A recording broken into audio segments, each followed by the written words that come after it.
Hi, Luke here, old pinball fanatic. I would like to present you today my findings about frame per second performance in Visual Pinball X and the impact of the core PC components on it, the processor and the graphics card. I think my findings can be interesting to some of you thinking of changing the components of their Visual Pinball cabinets. For some time I've been struggling to get 100% fluent performance in VPX to achieve what I think is the most important in Virtual Pinball: stutter-free gameplay with no hiccups at all. What drives me crazy is the moment when ball goes fast through the inside lane by the slingshot and I'm about to hit it with the flipper, and then I get 1 or 2 frames dropped and the ball drains. By the way, don't forget to subscribe to the channel, which will motivate me to record more stuff, and hit the notification bell to receive info about incoming videos. I play on my virtual cabinet at 4K resolution with 60 Hz refresh rate using a LG TV screen, and my system specs were Intel Core i7 2600K, overclocked to 4 GHz. Plus 16 GB of RAM and GTX 1070 graphics card for some time since I built my cabinet. The amount of RAM is not so important for the benchmark, so I won't talk about it. The GTX 1070 graphics card wasn't quite enough to get the stutter-free action on all of the tables, especially the newer ones from the Vipin Workshop team or Flooper, which are beautiful but heavy performance-wise. So after reading here and there, mostly on the VPX related forums and Facebook groups, I came to conclusion that I need to get a faster graphics card. So I bought used GTX 1080 and it was better with it, but only a bit and not that much as I would expect, so started to dig deeper. My CPU was a bit old, released around 2012, but still was good enough for the VPX, as many claimed that my only problem was the graphic card. So I thought that I will swap the GTX 1080 card with the one I have in PC I work on, RTX 2070 Super, and I will have all my stuttering problems gone. I wish I knew that it was far from being true. There is something called a bottleneck effect. A bottleneck occurs when the capacity of an application or a computer system is severely limited by one of its components. So if all of the components of a PC are not able to feed the same amount of data at the same speed, a delay is created, so system performance is defined by its slowest component, not the fastest. So I have used one of many bottleneck online calculators and that's what I got. The i7 2600K CPU paired with the graphics card I have, the GTX 1080, gives a bottleneck of over 16% at 4K resolution. The calculator clearly states that your processor is too weak for this graphic card on 4K resolution, which means that graphic card is not using its full potential. So I started to think, if I swap the graphic card to a better one, the mentioned RTX 2070 Super, the bottleneck would be even worse or not. So I checked it in the calculator, and indeed, a bottleneck of over 21%. So that would be a lot of wasted computing power of that card too. So I started to think about upgrading my CPU, which unfortunately is connected to replacing the motherboard and memory chips because it's already 11 years old configuration.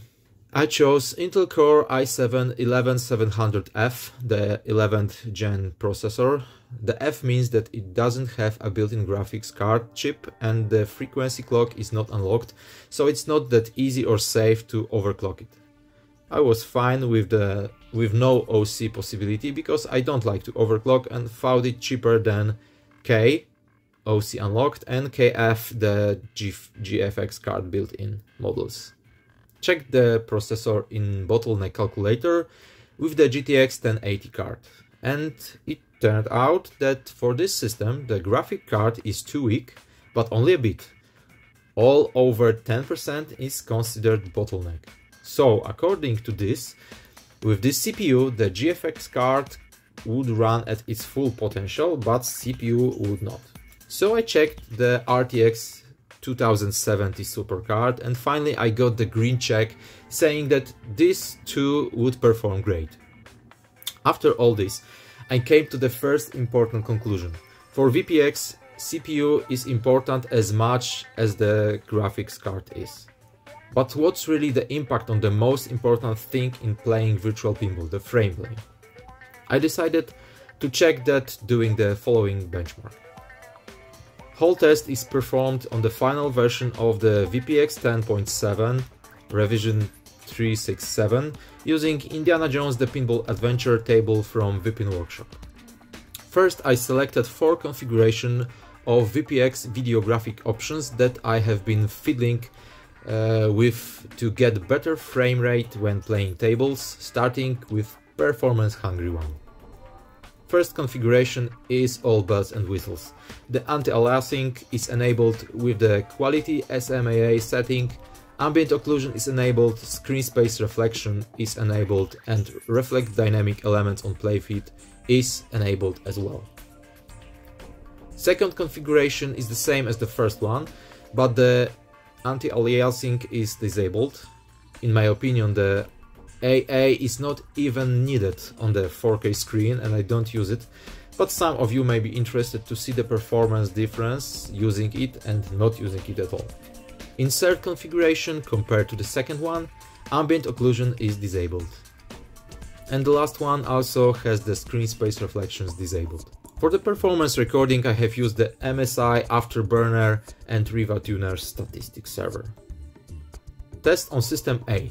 i7 2600K with GTX 1080 after 3 minutes of gameplay on each of those 4 configurations shows the following results. As you can see, I should be safe with those frame rates. Looking at the minimum FPS, which shows how low frame rate dropped during multiball and when many flashing lights were kicking in.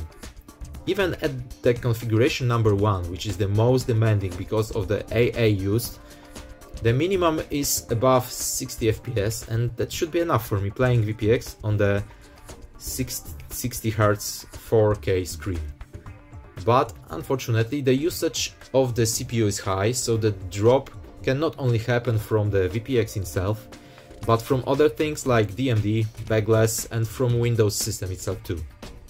In fact, only config 3 and 4 was giving me the gameplay that had stuttering or hiccups on very low level, but unfortunately they happened. Let's see now the result of the gameplay after changing CPU to 11th gen i7 11700F. On configuration 1 and 2 there was no huge difference in terms of frame rate, it was lower than 5% FPS gain, but the configuration 3 and 4 changed things significantly in terms of the lowest and average frame rate achieved. What is important besides the frame rate here, in my opinion, is the CPU usage, now sitting around 20-25%, while with older CPU it was around 80% at configuration 1 and around 50% at configuration 2. Here are the percentage frame rate changes on each of the configuration from old CPU to new CPU system with GTX 1080. Highest difference noticed in the config 3 and 4 marked with the green color. Now let's look at the same new CPU with the better graphics card, RTX 2070 Super. The frame rate difference in percent is averaging around 20%, which is how the internal benchmark computing power of the RTX 2070 Super over the 1080 is expected to be. Looking closer to a configuration 3 and 4, I see a lot of potential which can be utilized even with the 120 Hz monitor or maybe even 144 one, with the configuration 4 in mind. Average of 209 frames per second in configuration 4 is very promising. Maybe in the future I will get a 120 Hz monitor to get more fluent gameplay and less lag, that would be nice. Final result of the change from i7 2600K with GTX 1080 to the i7 11700F with RTX 2070 Super is significant, especially in the configuration 4 with over 1% framerate gain for minimum value, the value that happens when heavy light or multiple kicks in, and 60% gained for the average FPS value. Taking into consideration that the average FPS is the most common and the minimum only happens sometimes during drops, I can assume that the best monitor to be used for this setup would be 120Hz, one with some kind of variable refresh rate technology applied, not taking the TV into consideration because TVs doesn't have the DisplayPort and are using HDMI 2.1, which RTX 2070 is not equipped with. For the TV with HDMI 2.1, the RTX 3000 series card is needed, unfortunately. I did one more test while playing the same Indiana Jones table, but running it with Pinup Popper and using exclusive full screen mode, and the results were almost the same for all the configurations, from VPX alone in windowed mode to Pinup Popper in exclusive full screen mode gives 6 to 8% frame boost.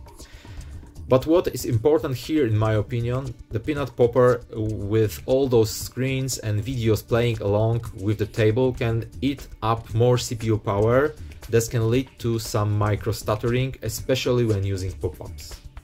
So to sum up, at this point I'm super happy with the CPU, motherboard and graphic card change I did. The gameplay is now super fluent and I don't see any stuttering or dropped frames. I also need to mention that the hardware change was really easy with the Windows 10, which was a real surprise.